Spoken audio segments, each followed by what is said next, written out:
गायत्री महाविज्ञान पंचमुखी साधना का उद्देश्य। मोटी दृष्टि से देखने पर एक शरीर के अंदर एक जीव मालूम पड़ता है, परंतु सूक्ष्म दृष्टि से विचार करने पर पता चलता है कि एक ही आवरण में 5 चैतन्य सत्ताएं मौजूद हैं। देखा जाता है कि मनुष्य में अनेक परस्पर विरोधी तत्व विद्यमान रहते हैं। जब जो तत्व प्रबल होता है तो उसके आधार पर वह अपनी दृष्टि के अनुसार पूर्ण तत्परता से काम करता है। देखा गया है कि एक मनुष्य बड़ा लोभी है, खाने और पहनने से बड़ी कंजूसी करता है, पैसे को दांतों से दबाकर पकड़ता है, परंतु वही व्यक्ति अपने लड़के लड़कियों के विवाह शादी का अवसर आने पर इतनी फिजूल खर्ची करता है कि धन को होली की तरह फूंक देता है। यह परस्पर विरोधी बातें एक ही व्यक्ति में समय समय पर प्रकट होती हैं। एक समय में एक व्यक्ति बड़ा श्रद्धालु होता है, दूसरे के साथ बड़ी उदारता एवं सज्जनता का व्यवहार करता है, परंतु दूसरे समय में किसी के प्रति ऐसा अनुदार एवं दुर्जन बन जाता है कि इन दो प्रकार की भिन्नताओं में संगति बिठाना कठिन हो जाता है। एक ही व्यक्ति बहुत संयमी एवं सदाचारी होता है, पर कभी कभी उसी का वह व्यक्तित्व प्रबल हो जाता है, जिसके कारण वह दुराचार में लिप्त हो जाता है। इसी प्रकार आस्तिकता, नास्तिकता, सुधारकता, रूढ़िवादिता, दयालुता, निष्ठुरता, सदाचार, दुराचार, सत्य, असत्य, लोभ, त्याग, मूर्खता, बुद्धिमता, निष्कपटता, वंशकता के परस्पर विरोधी रूप समय समय पर मनुष्यों में प्रकट होते रहते हैं। इन विसंगतियों को देखकर अक्सर ऐसा अनुमान लगाया जाता है कि अमुक व्यक्ति वास्तव में इस प्रकार का है कि दूसरा रूप तो उसने धोखा देने के लिए बनाया है। प्राय बुराई के आधार पर मनुष्य का वास्तविक रूप माना जाता है और उसमें जो अच्छाई थी उसे ढोंग कह दिया जाता है। कोई व्यक्ति दोनों भी है तो भी आमतौर पर उसे सब लोग चोर मानेंगे और ख्याल करेंगे कि दान का ढोंग करके उसने दूसरों को भ्रम में डालने के लिए रचा है, परंतु वास्तविकता ऐसी नहीं है। कोई व्यक्ति केवल मात्र आडंबर के लिए अपना समय, श्रम, धन आदि अधिक मात्रा में खर्च नहीं कर सकता। जब किसी दिशा में विशेष तत्परता एवं श्रद्धा होती है तभी उसके लिए अधिक त्याग एवं श्रम किया जाना संभव है। बात यह है कि एक शरीर में कई शक्तियों का निवास होता है। एक घोंसले में कई बच्चे साथ रहते हैं, परंतु बाहर से घोंसला एक ही दिखाई पड़ता है। गूलर के फल के भीतर भुनगे उड़ते रहते हैं, पर बाहर से उनकी प्रतीति नहीं होती। उसी प्रकार इस देह के अंदर कई प्रकृतियां, स्वभावों और रुचियों के अलग अलग व्यक्तित्व रहते हैं। एक ही घर में रहने वाले कई व्यक्तियों की प्रकृति, रुचि और कार्य प्रणालियां अलग अलग होती हैं। इसी तरह मनुष्य की अंतरंग प्रवृत्तियां भी अनेक दिशाओं में चलती हैं। सिर एक है, पर उसमें नाक, कान, आँख, मुख, त्वचा की 5 इंद्रियां अपना कार्य करती हैं। हाथ एक है, पर उसमें 5 उंगलियां लगी रहती हैं। पांचों का काम अलग अलग है। वीणा एक है, पर उसमें कई तार होते हैं। इन तारों की संतुलित झंकार से ही कई स्वर लहरी बनता है। हाथ की 5 उंगलियों के सम्मिलित प्रयत्न से ही कोई काम पूरा हो सकता है। सिर में यदि 5 ज्ञानेंद्रियां जुड़ी न हो तो मस्तिष्क का कोई मूल्य न रह जाए। तब खोपड़ी भी कूल्हों की तरह एक एक साधारण अंग मात्र रह जाएगी। विसंगतियों का एकीकरण ही जीवन है। इन भिन्नताओं के कारण ही जीवन में चेतना, क्रियाशीलता, विचारशीलता, मंथन और प्रगति का संचार होता है। सूक्ष्मदर्शी ऋषियों ने अपने योग बल से जाना कि मनुष्य के शरीर में 5 प्रकार के व्यक्तित्व, 5 चेतना और 5 तत्व विद्यमान हैं। इन्हें 5 कोश कहते हैं। शरीर 5 तत्वों का बना है। इन तत्वों की सूक्ष्म चेतना ही पंचकोश कहलाती है। यह 5 पृथक पृथक होते हुए भी एक ही मूल केंद्र में जुड़े हुए हैं। गायत्री के 5 मुखों का अलंकार इसी आधार पर है। मानव प्राणी की 5 प्रकृतियां हैं, मूल केंद्र में जुड़े हुए हैं। मानव प्राणी की 5 प्रकृतियां हैं। यहाँ गायत्री के 5 मुख हैं। यह पांचों मुख एक ही गर्दन पर जुड़े हुए हैं। इसका तात्पर्य यह है कि पांचों कोश एक ही आत्मा से संबंधित हैं। महाभारत के आध्यात्मिक गूढ़ रहस्य के अनुसार 5 पांडव शरीरस्थ 5 कोश ही हैं। पांचों एक ही स्त्री द्रौपदी है। 5 कोशों की केंद्र शक्ति की एक आत्मा है। पांचों पांडवों की अलग अलग प्रकृति है। पांचों कोशों की प्रवृत्ति अलग अलग है।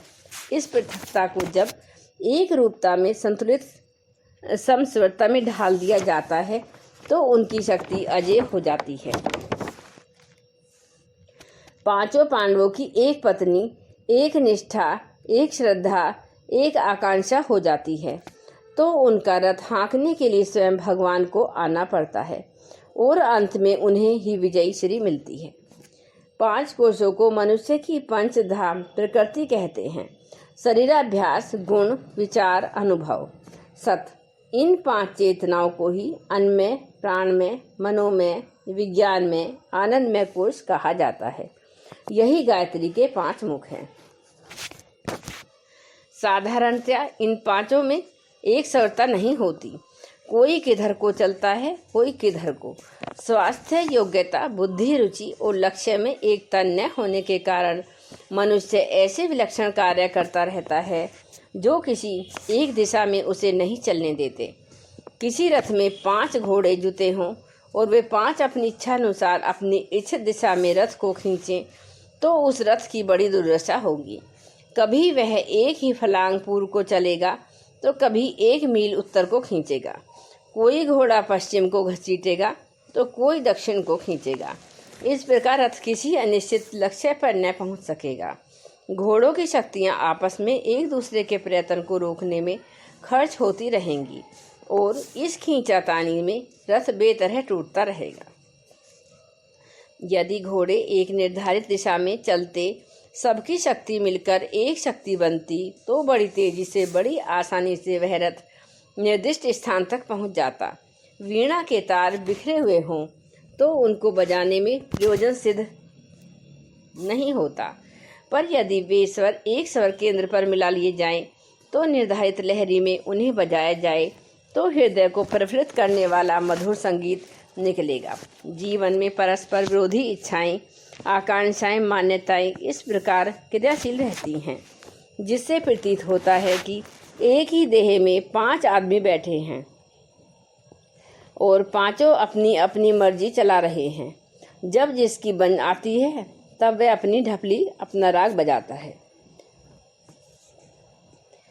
अध्यात्म विद्या के ज्ञाताओं ने इस पृथकता को, विसंगति को एक स्थान पर केंद्रित करने, एक सूत्र से संबंधित करने के लिए पंचकोशों का पंचमुखी गायत्री साधना का संविधान प्रस्तुत किया है।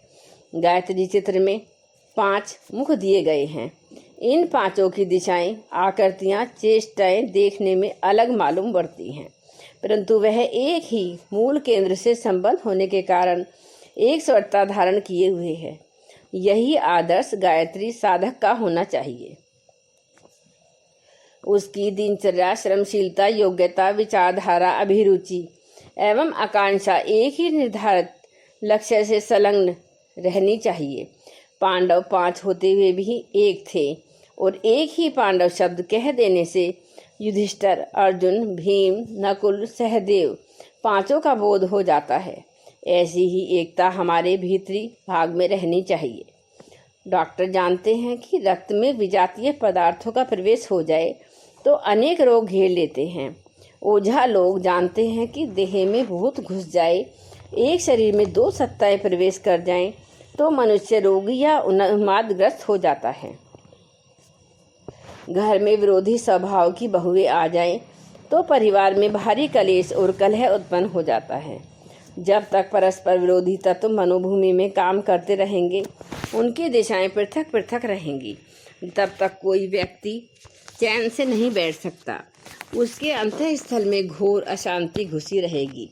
आमतौर से लोग इसी अशांति में ग्रसित रहते हैं और पर्याप्त साधन संपन्न होते हुए भी मनुष्य जन्म जैसे अमूल्य सौभाग्य से कुछ लाभ नहीं उठा पाते। आंतरिक विरोधों से उत्पन्न हुई गठियाँ भी उनके लिए एक समस्या बन जाती है, मृत्यु समय तक सुलझ नहीं पाती।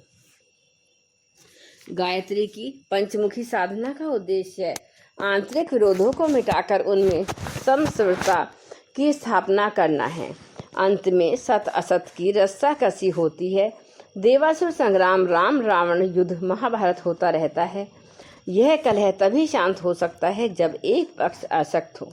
असुर का असत का पक्ष ग्रहण करके यदि सत को पूर्णतः कुचलने का प्रयत्न किया जाए तो वह संभव भी नहीं, क्योंकि असुरता स्वयं एक विपत्ति होने के कारण अपने आप अनेक संकट उत्पन्न कर लेती है। दूसरे सत की स्थिति आत्मा में इतनी सुदृढ़ है कि उसे पूर्णतः कुचलना संभव नहीं है। इसलिए आंतरिक संघर्षों की समाप्ति का एक ही उपाय है सत का समर्थन एवं पोषण करके उसे इतना प्रबल कर लिया जाए कि असत को उससे संघर्ष का साहस ही न हो। लड़ाकू बकरा जब अपने सामने सिंह को खड़ा कर देगा तो उसे लड़ने की हिम्मत न होगी। आसुरी तत्व तभी तक प्रबल रहते हैं जब तक कि देवी तत्व कमजोर होते हैं। जब साधना द्वारा सतोगुण को पर्याप्त मात्रा में बढ़ा लिया जाता है तो फिर असुरता अपने हथियार डाल देती है और शांति का शासन स्थापित हो जाता है।